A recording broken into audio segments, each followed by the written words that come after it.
Bem, eu sou Moacir Eustáquio da Silva, ex-aluno do Colégio Agrícola. Na época, quando eu estudei, era Escola Agrotécnica João Coimbra, hoje Instituto Técnico Federal de Barreiros. E deixa eu primeiro agradecer a maravilhosa permissão que eu recebi de Deus de ter estudado nessa instituição. Eu sou filho de um pedreiro daí da usina Central Barreiros, quando existia na época, e ele teve a maravilhosa ideia, assim, uma inspiração divina, de colocar os filhos nesse colégio para que eles então tivessem um futuro mais promissor. E realmente foi o que aconteceu. Nós éramos 7 irmãos, 5 estudaram aí, 5.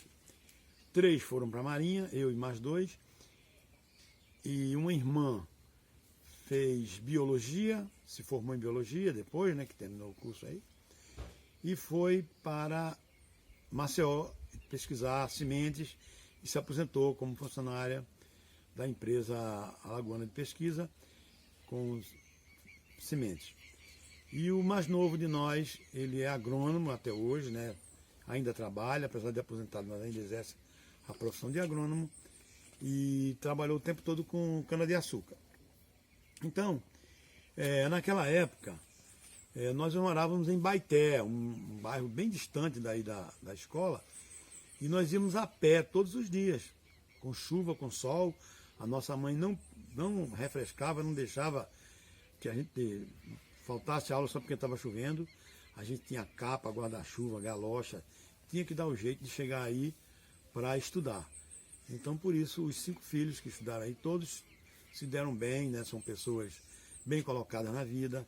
Não tem nenhum milionário, mas também não tem ninguém passando necessidade. E todas as pessoas são bem reconhecidas pela sociedade, pessoas produtivas. O meu caso especificamente, né, eu fui para a Marinha, para o Colégio Naval. Então, na época, apareceu uma oportunidade de fazer o concurso para o Colégio Naval, que era o concurso mais difícil do Brasil, porque era um curso a nível de Brasil, né, e só tinha cerca de 100 vagas, né. Então, eu e mais um outro colega passamos, no ano seguinte, um outro irmão meu passou também.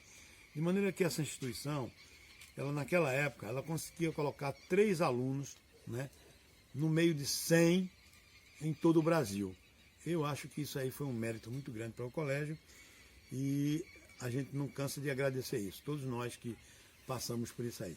Então, eu queria recomendar aos alunos que hoje usufruem dessa instituição, que eles se dediquem bastante e podem ter a certeza de que na medida dessa dedicação eles vão ter um retorno, eles vão ter uma vida de posição social, né, de respeito, né, de colocação muito favorável, porque o colégio em si não falha.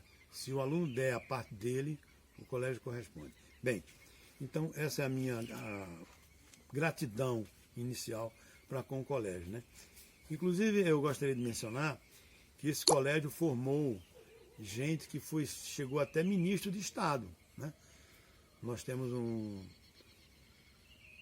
ministro, que foi ministro da Defesa do governo anterior e que hoje é o presidente da Itaipu Binacional.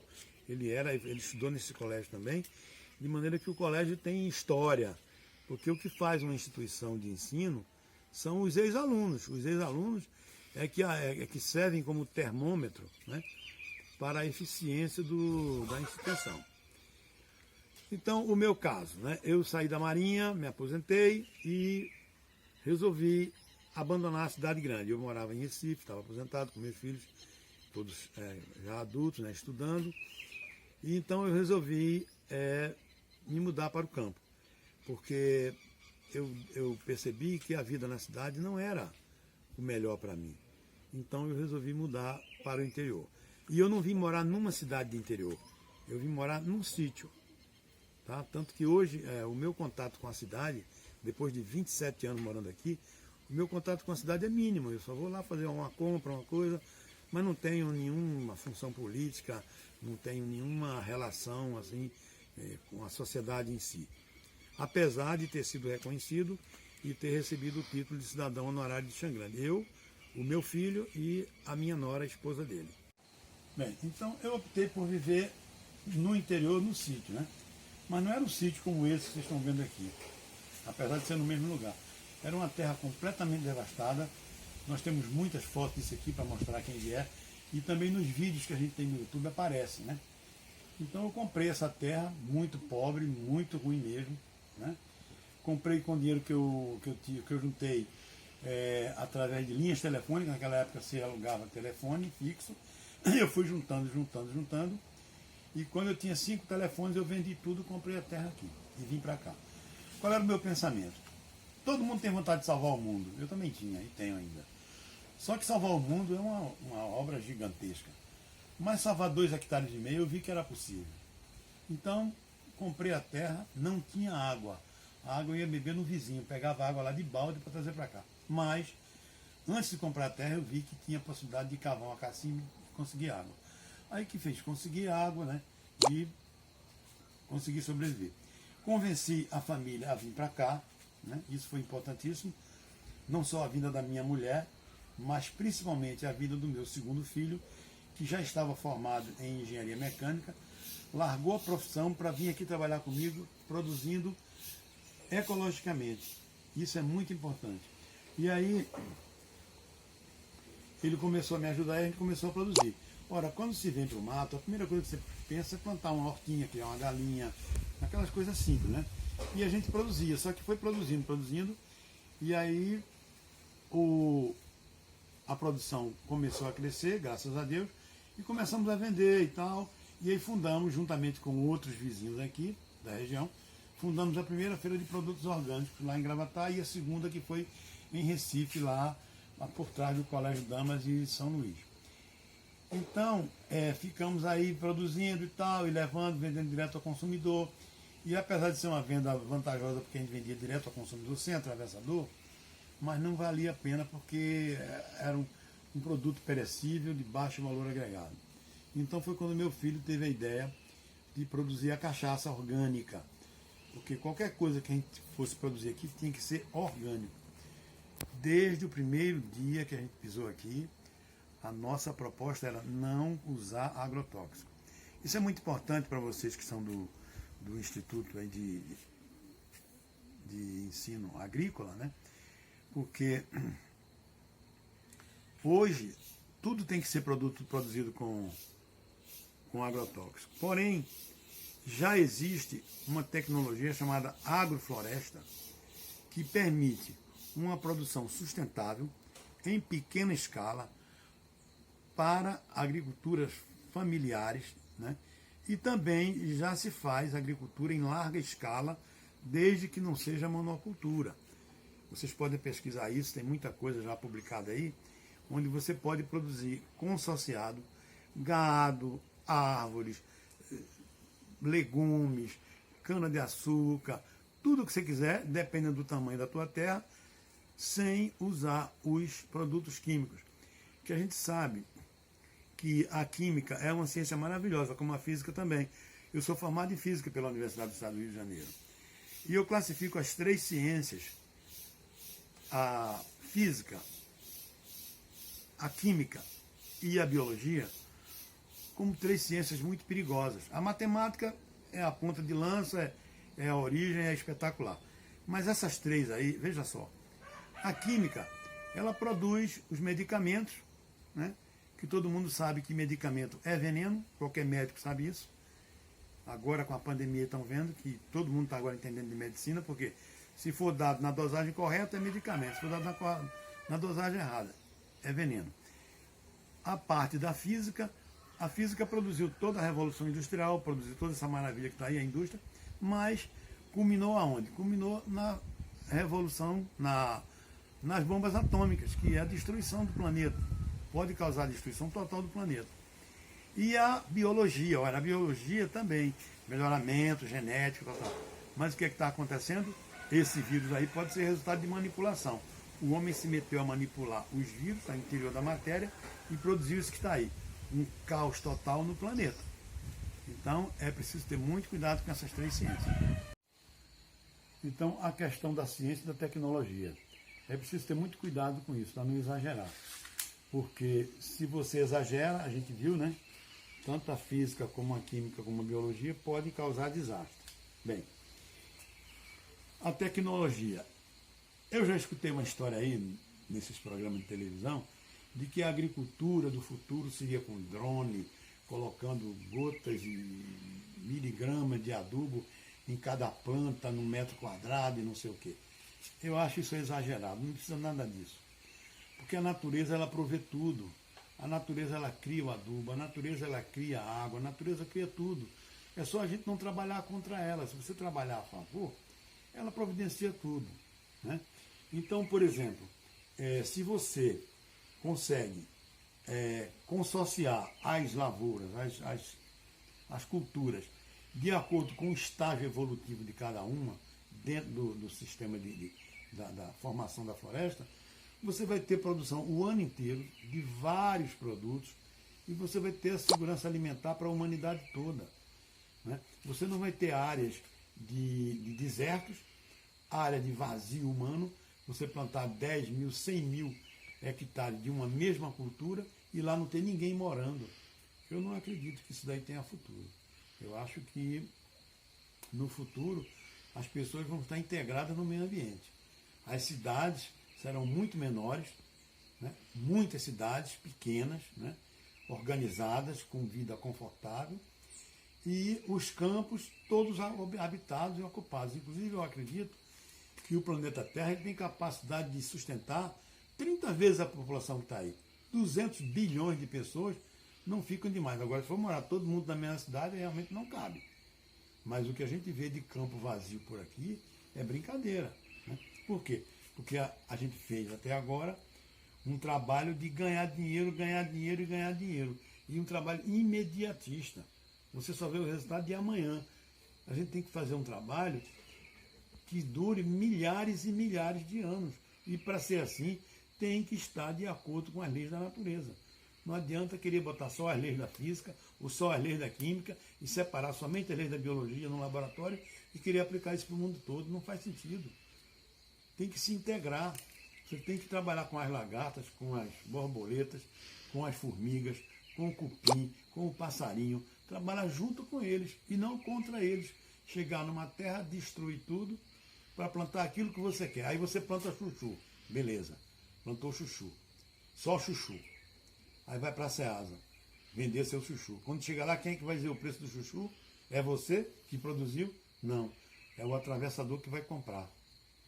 Então, quando você produz uma coisa preciosa que te custou dia e noite de trabalho, o cara é quem vai dar o preço. Agora, se você vai comprar um sapato, uma camisa, quem dá o preço é o vendedor, não é você que vai comprar.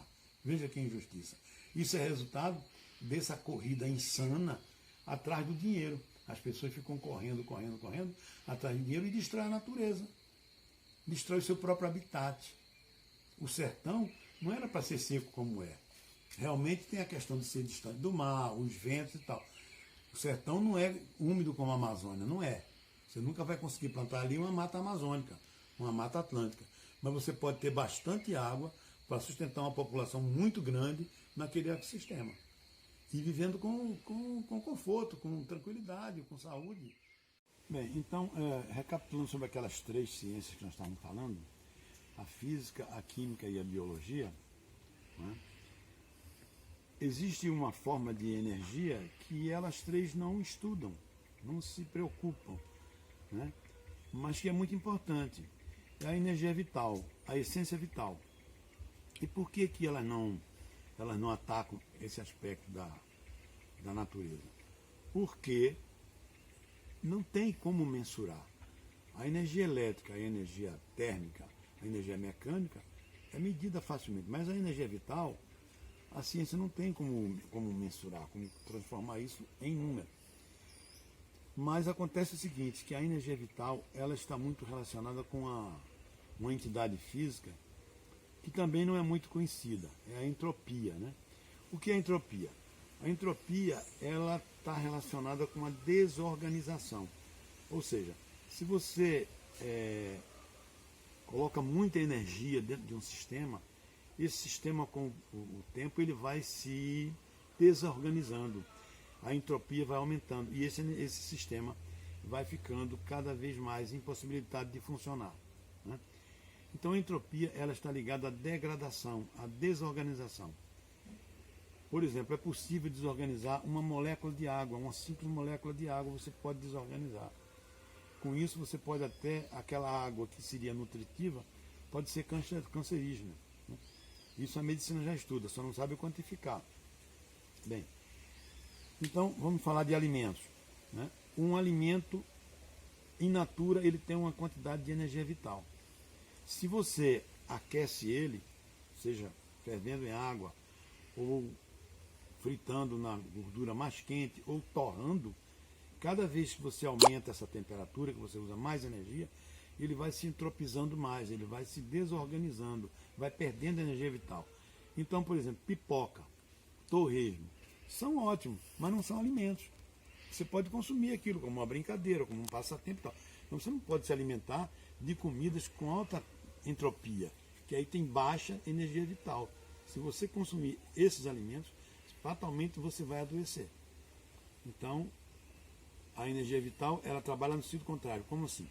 Se eu pego um grão de milho, ou uma fruta, ou uma folha, o que for, in natura ela tem uma quantidade de energia vital. Se eu favoreço a formação da vida, ou seja, se eu boto aquele milho para germinar, se eu boto a folha para fermentar, etc., a quantidade de vida naquilo ali vai aumentar. Então vai aumentar a energia vital. E esse alimento, ele vai alimentar muito mais do que in natura, ou então ele processado através da temperatura. Então vamos analisar, por exemplo, esse ecossistema aqui. Aqui, há séculos atrás, existia uma floresta exuberante, uma mata atlântica, com árvores de mais de 20 metros de altura. Um exemplo é uma madeira chamada sucupira, né, que eu conheço viga de 13 metros de sucupira, que está há 140 anos numa construção, e ela não dobra, ela não flete 1 milímetro há 140 anos. Então isso é muita força, é muita natureza, é uma coisa muito maravilhosa. Bem, então o que aconteceu? Alguém comprou essa terra e ele se achou dono da natureza. Em vez de ele pertencer à natureza, ele achava que a natureza que pertencia a ele. Aí destruiu tudo, queimou e foi plantar o que ele queria para produzir o alimento que tem que alimentar o mundo, tem que alimentar o mundo. Tá bem, produziu o alimento. Eu sei que foi passando de um dono para outro, cada um destruindo mais, de maneira que quando essa terra caiu na minha mão, era um deserto. Existem fotos disso, filmes aí no YouTube, que vocês podem ver. Era um deserto. Então o que é que eu fiz? Eu continuei desertificando? Não, eu fiz o contrário. Como? Colocar químico? Não. Eu coloquei seres vivos. Agora, colocar seres vivos com critério, com bom senso. Eu fui colocando vegetais, depois animais, permitindo que a natureza fosse fazendo o trabalho dela, sem muita intervenção, sem muito atrapalhar, sempre observando o que é que a natureza queria e fui fazendo. Resultado, hoje eu tenho aqui uma mata relativamente vigorosa, né? Ainda pode crescer muito mais. Aí pergunta, mas isso aí não produz alimento? Bem, depende do tratamento que você dá. Por quê? Se você agora usa a tecnologia e começa a extrair daqui as madeiras que vão ser úteis para determinadas coisas, construção, produção de lenha, imóveis, etc., e você vai mantendo o sistema em funcionamento e plantando sempre outras coisas, você pode plantar o seu alimento muito bem e há um excedente que você pode comercializar e sustentar a sua família muito bem em 1 hectare apenas. Não precisa mais do que isso. Essa pandemia, ela fez surgir uma coisa que já era de conhecimento de todo mundo, né? Que é a imunidade.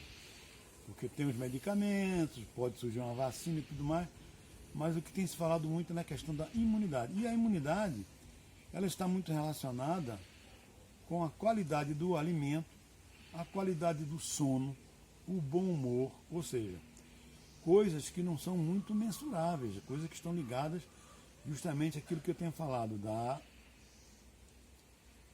essência vital. A essência vital é que vai prover a imunidade, né? Se você tem essência vital bastante no seu organismo, se ele está vitalizado, ele tem imunidade. Bem, Agora vejamos, essa imunidade ela está ligada a muitas coisas transcendentais. Então, por exemplo, quando a gente coloca a música clássica para fermentar a nossa cachaça, é assim, é uma coisa que não dá para medir, mas a qualidade da música, né, aqueles sons com aquele tipo de harmonia elevado, ele vai justamente elevar a harmonização das várias reações que acontecem lá na fermentação e vai produzir uma cachaça de melhor qualidade. Isso aí é indiscutível, porque a Sansu é um reflexo disso aí, ela é fabricada dentro desses padrões de qualidade, de essência vital que a gente coloca no produto, né? Então eu queria propor assim alguns experimentos que vocês podiam fazer em casa, no colégio, em qualquer canto. Olha só, você pode, por exemplo, pegar duas plantas iguais, digamos, duas mudinhas, né? Ou dois vasinhos de planta, com a mesma planta, o mesmo substrato, vai dar o mesmo tratamento. Uma delas você vai tratar com palavras boas, com palavras positivas, e a outra você vai tratar com desprezo, com palavras negativas, e você vai observar o resultado disso. Esse experimento já tem sido feito, mas qualquer um pode fazer e repetir para sentir a prática disso aí. Uma outra coisa é você plantar coisas diversificadas. Você evitar de fazer as plantações de uma cultura só. Por exemplo, você planta quiabo junto com maxixe. Um não vai atrapalhar o outro. Você pode até fazer o teste. Planta no mesmo canteiro um pedaço de quiabo, um outro só de maxixe e um outro dos dois combinados. E faz os cálculos para ver direitinho qual dos três canteiros que tiveram maior rendimento. Então isso daí vai mostrar a você a importância dessa essência vital dentro do sistema de plantio, né? Que é bem diferente disso que a gente está escutando aí. Ó. A mais de 1000 metros daqui, o vizinho está pulverizando veneno na lavoura dele. E está incomodando a gente aqui. No futuro, quando houver uma sociedade harmonizada, isso não vai nem existir, nem vai se comentar mais isso, que isso não é possível. Você produzir às custas do incômodo do teu vizinho que está a 1 quilômetro de distância. Isso não é possível. Não é possível. Numa sociedade futura isso não vai acontecer mais. Está acontecendo agora porque nós estamos muito atrasados, nós estamos engatinhando. Né? Estamos dando muito valor às coisas que não têm valor. Né? Porque é muito mais importante eu ter os meus vizinhos felizes, tranquilos e confortáveis do que ficar rico envenenando minha plantação. Olha aí, escuta o barulho. Isso é pulverizador. Não é um trator, é um pulverizador. E mais, esse barulho no ouvido de quem está operando essa máquina. É uma máquina pequenininha, mas olha o barulho que produz. Está com protetor de ouvido? Tá. Mas será que o resto do organismo dele não sente essa vibração? Aí vem o negócio da essência vital. 1 ano, 2 anos com isso aí, ele vai sentir. Aí vai para o INSS e morre para lá. Agora vejam essa devastação que a gente fez aqui. Aqui a gente usou motosserra. Tá? Se o Ibama chegasse aqui, ele me prendia. Acontece o seguinte, essas madeiras todas são de árvore que nós plantamos. Isso é sombreiro. Tá? É uma árvore que foi plantada somente para dar matéria verde. Então agora nós derrubamos muitas. E aqui eu planto o que eu quiser. Eu vou plantar aqui macaxeira, girimum, o que eu quiser. E vou obter resultado. Agora, essa lenha, ou eu queimo na caldeira e trago a cinza para cá, ou eu deixo ela aqui que ela vai fazer adubação de lignina. Os próprios bichinhos aqui da terra vão cuidar delas e fazer a adubação, sem preocupação. Então, quer dizer, a gente dá, a natureza nos devolve, e a gente ao tirar tem que ter cuidado, porque, por exemplo, tem árvore aqui que eu não vou cortar, porque são árvores que eu sei que vão durar muito mais, mas esse sombreiro eu posso tirar quantas vezes eu quiser, que ele ou rebrota, ou ele deixa a raiz dele só adubando a terra, não tem problema. Encerrando, eu gostaria apenas de agradecer a maravilhosa oportunidade que a instituição me deu, né, de prestar um pequeno serviço e me colocar à disposição. Qualquer coisa que quiserem, que precisarem aqui na Sansu, que nós vamos aí para fazer algo presencial, né?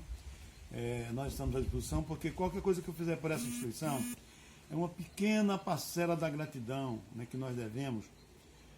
Não apenas eu, mas meus outros 4 irmãos, somos nós todos 5 que estudamos aí, bebemos nessa fonte e todos ficamos muito satisfeitos, muito felizes e não cansamos de agradecer a essa instituição maravilhosa que é a escola, o Colégio Agrícola de Barreiro, né?